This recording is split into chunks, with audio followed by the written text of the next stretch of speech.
여러분 안녕하십니까? 아침의 매일경제 이상훈입니다. 잔뜩 찌푸린 날씨인데요. 오후에는 전국적으로 비가 내린다고 하니 우산을 하나씩 챙기시는 게 좋을 것 같습니다. 그럼 먼저 아침 신문 일면 기사부터 전해드립니다. 매일경제 일면 기사입니다. 서울시 그리고 시민단체와 관련돼 있습니다. 시민단체 3,300개를 먹여 살린 서울시 이렇게 돼 있습니다. 개방직 그리고 산학인한 임원의 25%를 시민단체 그리고 여당 출신이 차지했다. 그리고요 옆에 그림이 좀 있습니다. 서울시 지원을 받는 시민단체 과연 얼마나 되는가? 2016년에는요 1,400여 개, 그러나 2020년 지난해에는요 3,300여 개로 늘었다는 겁니다. 견제 감시 기능 작동하도록 다양성, 인선의 다양성을 높여야 한다. 이런 지적이 나오고 있습니다. 지금 서울시의 모습을 설명하고 있습니다.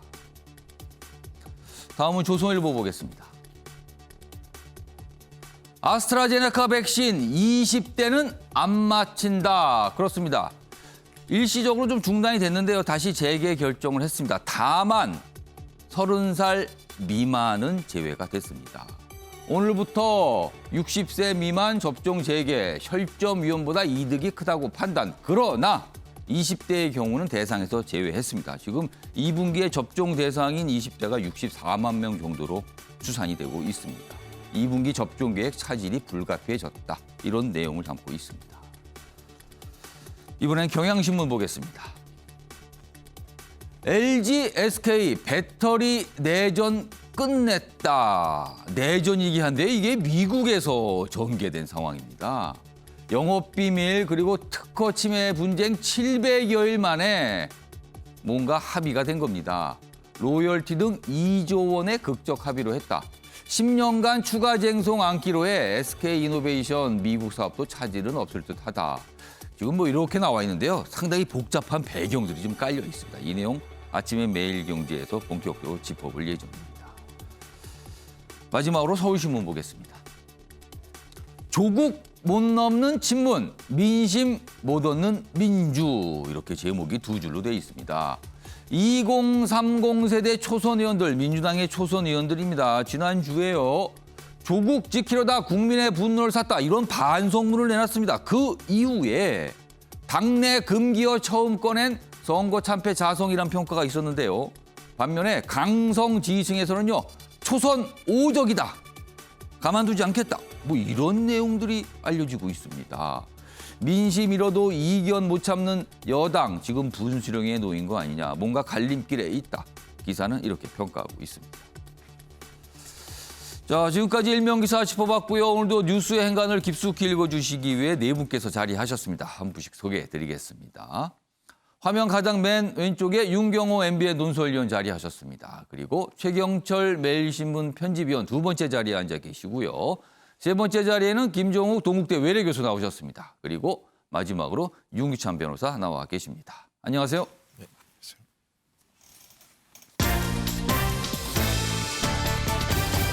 오늘 다룰 주요 이슈들을 네 가지 키워드로 정리했습니다. 아침을 여는 키워드입니다. 화면에 첫 번째 키워드가 있습니다. 모자라고 꺼리고, 백신 얘기입니다. 지금요, 아스트라제네카 백신이 문제가 발생을 했잖아요. 근데 우리로서는 이 백신 말고는 딱히 대안이 없는 상황입니다. 백신 모자라죠. 그런데 그 백신에 대해서 지금 꺼리는 분위기도 분명히 있습니다. 그래서 지금 어려운 상황입니다. 두 번째 키워드는 초선 오적입니다. 방금 일면 기사 때도 작은 제목으로 소개가 됐었습니다. 민주당 내에서 초선 의원들 그리고 2030 의원들 중심으로 뭔가 우리가 반성하고 바뀌어야 됩니다. 이런 목소리를 내고 있거든요. 그러나 여당 내 강성 지지층은 그들을 향해서 이렇게 규정을 하고 있습니다. 자, 세 번째 키워드는요. 끝없는 비토입니다. 이제는 떠나갔죠. 김종인 전 국민의힘 비대위원장, 안철수 국민의당 대표를 향해서 언론 인터뷰가 있을 때마다 비판, 어떻게 보면 굉장한 폄하입니다. 이런 비토 발언을 계속하고 있거든요. 그 배경 분명히 있을 겁니다. 그리고요, 마지막 키워드는 정책 반깁니다. 오세훈 서울시장 취임 이후에 여러 가지 행보를 보이고 있는데요. 대표적으로 부동산과 관련해서 그리고 방역과 관련해서 정부와는 확연히 결이 다른 길을 가겠다. 이렇게 입장을 내고 있거든요. 이 내용도 오늘 준비되어 있습니다. 자, 그럼 아침에 매일경제 첫 번째 이슈는 백신과 방역에 관한 얘기입니다. 다 코로나19와 관련돼 있죠. 이게 언제 사라지려는지 아직은 잘 모르는 상황입니다. 그럼 다뤄보겠습니다. 첫 번째 매일경제 기사인데요. 30살 미만 제외하고 오늘부터 아스트라제네카 접종 재개됩니다. 그동안 특히 유럽에서 이런 얘기 우려를 표명 많이 했죠. 혈전과 관련된 걱정을 많이 내놨는데 그래서 우리 방역 당국에서도요. 잠시 중단했습니다. 그러나 여러 가지 사항을 고려해서 그런 부작용보다는 이득이 더 크다는 판단을 한 겁니다. 그래서 60세 미만 접종하겠다고 했죠. 다만 20대는 제외가 되는 겁니다. 상반기 도입 백신의 59%가 아스트라제네카입니다. 여기에 이제 고민이 있는 거죠. 혈전 논란에도 대체할 백신 자체가 지금 마땅히 없다. 이런 상황을 좀 설명하고 있습니다. 관련 기사나 더 있습니다. 자, 대체할 백신 마땅치 않아요. 그러나 분명히 부작용을 발생했다는 얘기가 나오고 있거든요. 그러나 부작용보다는 이득이 더 크다는 판단에서 접종 재개를 한 겁니다. 그러면은요, 반응이 있을 거 아닙니까? 이런 겁니다. 30살 미만 접종 제외, 아스트라제네카 백신 커지는 불안이다. 그러니까 지금 맞으셔야 하는 분들도 좀 불안할 수밖에 없는 거죠. 여기 보시면요, 정은병 질병관리청장 30살 미만은 후순위로 2분기 대상자 가운데 64만 명이 해당한다. 자, 이렇게 되면은요, 지금 접종 계획이 좀 꼬인 걸로 보입니다. 사실은요, 예상과 다르게 가고 있거든요. 다시 짜야 할 판이다. 아스트라제네카 백신 의구심 해소, 이 과제까지 지금 남겨져 있다. 이런 얘기입니다. 자, 그럼요. 방역당국의 설명부터 들어보겠습니다. 예방접종 전문위원회는 국내에서 아스트라제네카 백신 접종의 연령별 이득과 위험 분석 결과에 따라 예방접종으로 인한 이득이 위험을 상회하는 30세 이상에서는 접종을 권고하되 위험 대비 이득이 높지 않다고 평가된 30세 미만에 대해서는 접종을 권고하지 않는 것으로 결정하였습니다. 사실 그동안 정부가 설정한 집단 면역 목표 시한이 올해 11월이었습니다. 그런데 그거는 몇 가지 가정이 있었어요. 백신 공급이 원래 생각했던 대로 잘 된다. 그리고 그 백신 접종 이후에 면역, 그러니까 효과가 원래 예상대로 잘 일어난다. 이런 조건들이었습니다. 그러나 지금 이 부분에 차질이 생긴 겁니다. 윤경호 의원님. 11월 집단 면역 목표, 지금 상태로 이게 불가능하게 된 건가요? 어떻게 전망하십니까? 사실상 어렵다고 봐야죠. 정부도 그걸 인정하지만 공언은 못하고 있는 거 아니에요? 예. 지금 맞추다가 중단됐다, 맞추다 중단됐다 한 이유도 있지만 예. 백신 접종률이 한 2% 정도밖에 안 되잖아요. 앞서서 백신 전 국민을 대상으로 백신 접종을 빠르게 진행한 나라 중에 대표적으로 이스라엘을 예. 꼽지 않습니까? 이스라엘은 50%의 접종률을 넘긴 다음에 집단 면역 얘기를 조금씩 하고 있더라고요. 예. 우리의 경우에 11월 집단 면역이라는 건 당초에 잡아놓은 계획이 차질 없이 진행됐을 때를 전제로 하는 건데 지금 겨우 2%의 접종률 이거 가지고는 집단 면역을 얘기하기는 쉽지 않다.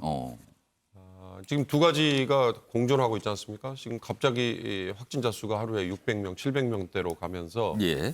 4차 유행 가는 거 아니냐 이런 예. 불안감이 하나 있고 그다음에 백신을 맞으라고는 하지만 아까 앵커가 얘기한 그 키워드 중에 예. 전 딱 거기에 압축이 돼 있더라고요.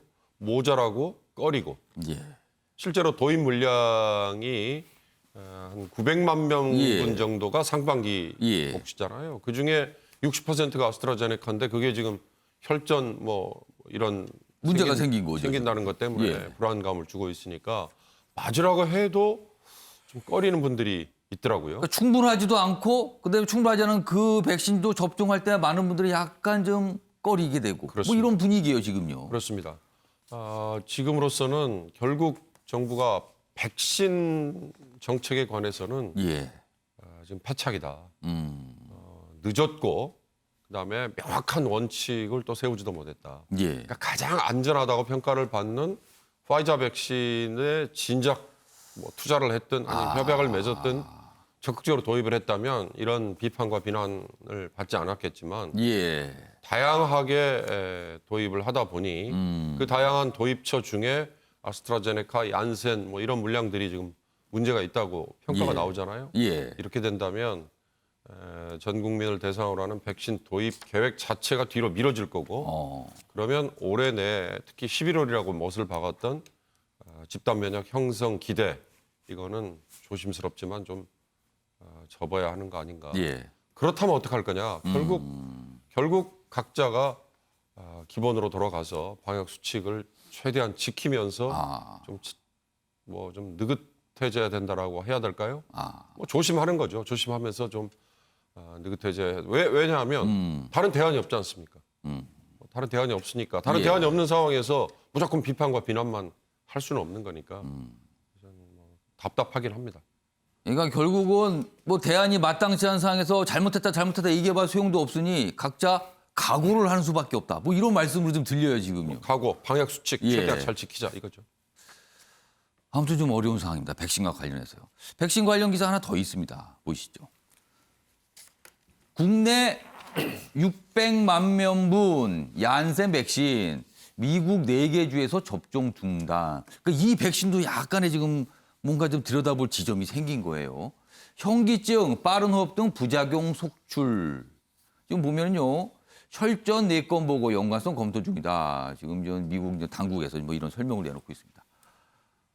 그러니까요. 백신을 사실은 정상적인 상황보다 굉장히 서둘러서 짧은 기간에 만들었거든요. 그렇다 보니까 좀 이런 문제를 꼼꼼히 챙길 수가 없었다. 시간상 불가능했다. 뭐 이런 얘기도 있지만요. 사실 이걸 맡게 되는 분들은 분할 수밖에 없는 거거든요. 그러나 이것도 좀 명확한 인과관계 나온 건 아니에요. 사실 이런 부작용이 좀 발생했다. 이런 단계에서 들여다보는 단계거든요. 아무튼 백신 문제가 조금 어렵게 가고 있는 모양새입니다. 다음 기사는 방역과 관련된 얘기입니다. 정부가 어제 또 방역, 지금 현행 이 사회적 거리 두기를 3주, 석주 연장하기로 했죠. 지금 계속 뭐 2주 또는 석주 단위로 연장이 지금 이어지고 있는 상황입니다. 그렇다 보니까 이런 기사가 나옵니다. 확산세 속에 핀셋 방역만 정부 쓸 카드 없어 딜레마다. 지금 수도권의 경우는 사회적 거리 두기 2단계, 비수도권 지역은 1.5단계죠. 그러나 지금 확진자 숫자 나오는 거는 이미 2.5단계로 갔다는 거죠. 그 숫자만 보면은요. 정부는 섣불리 올리지 못하고 있는 거예요, 또. 주말도 600명대 2.5단계 기준을 이미 웃돌았다. 정부 방역 참여 호소 단속 외에는 딱히 방법이 없다. 백신 접종 확대와 변이 통제 가장 중요하다. 뭐 이런 얘기도 좀 실려 있습니다. 얘기 좀 해보겠습니다. 최영철 편집위원. 네. 뭔가 좀 답답합니다. 그러나 또 들여다보면 정부도 딱히 내놓을 카드는 없습니다. 이거 어떻게 해야 되는 걸까요? 네, 뭐 솔직히 비가 오는데 우산이 없습니다. 지금 대통령께서 나서서 오늘 방역 대책회의를 합니다. 그런데 지금까지는 계속 우산이 있다고 얘기를 해왔습니다. 근데 지금 방금 모두에도 말씀하셨다시피 백신도 잘 들어오지 않고 내년까지 얼마만큼의 물량이 들어올지도 모르겠고 부작용도 계속되고 사실 우산이 제대로 된 우산이 들어올지 그리고 펼칠 수 있을지도 불투명한 상황입니다. 예. 그렇다면 국민들에게 솔직하게 얘기할 필요가 있습니다. 지금 청와대에서 했던 방역대책회의는 예. 무조건 희망적인 풍선만 띄워왔습니다. 절대로 부정적인 얘기는 없었습니다. 백신은 들어올 것이다. 그리고 우리 국민의 저력으로 이길 수 있을 것이다. 그렇지만 이길 수 없었습니다. 국민들에게 인내만 지금 강요하고 있습니다. 그렇다면 회의 자체도 좀 바꿔야 되지 않을까. 오늘 중앙부처 사람들만 거의 다 옵니다. 지금 지방 권력이 바뀌었습니다. 오세훈 시장은 방역을 다르게 하겠다고 합니다. 지금 그런 얘기를 하고 있어요. 그렇습니다. 그러면 지방의 방역 지역 사령관들이 했던 그 노하우들을 대통령께서 한번 모아서 새로운 방역 패러다임을 한번 짜보자. 이런 전환을 한번 국민들에게 제시함으로써 국민들이 새로운 좀 동참을 이끌어내는 모티브를 제공해야 되지 않을까. 지금까지 했던 회의 방식, 지금까지 했던 메시지로는 지금 국민들이 인내에 한계가 없습니다. 제가 요즘 만나는 사람들은 예. 될 대로 되라고 다 얘기합니다. 그냥 나는 모르겠다. 그러면 안 되는 거 아닙니까? 될 대로 되라니요. 이게. 그렇지만 그분들은 지금 절망하고 있죠. 왜냐하면 백신도 들어오지 않고 그러면 방역만 이렇게 우리만 인내만 강요하면 우리는 어쩌란 말이냐. 이렇게 사람들이 모두 절망하고 실망하고 있습니다. 예. 거기에 대해서 무언가 정치가 답을 줘야 하는데 지금까지와는 다른 접근법이 필요하다는 것이죠.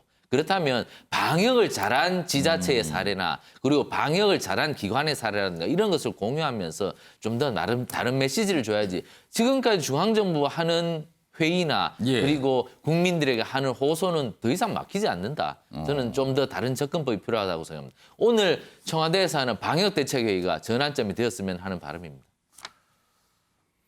그러니까 지금 두 분 말씀 들어봤는데요. 사실은 많은 지적을 하셨지만 정부 입장에서도 정부 당국자가 아마 오늘 이 방송을 봐서 얘기를 들으면은요.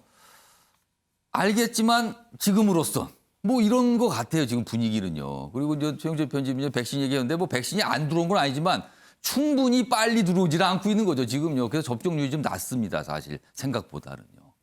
지금 뭐 이런 상황이 오늘 기사로 많이 실려 있습니다.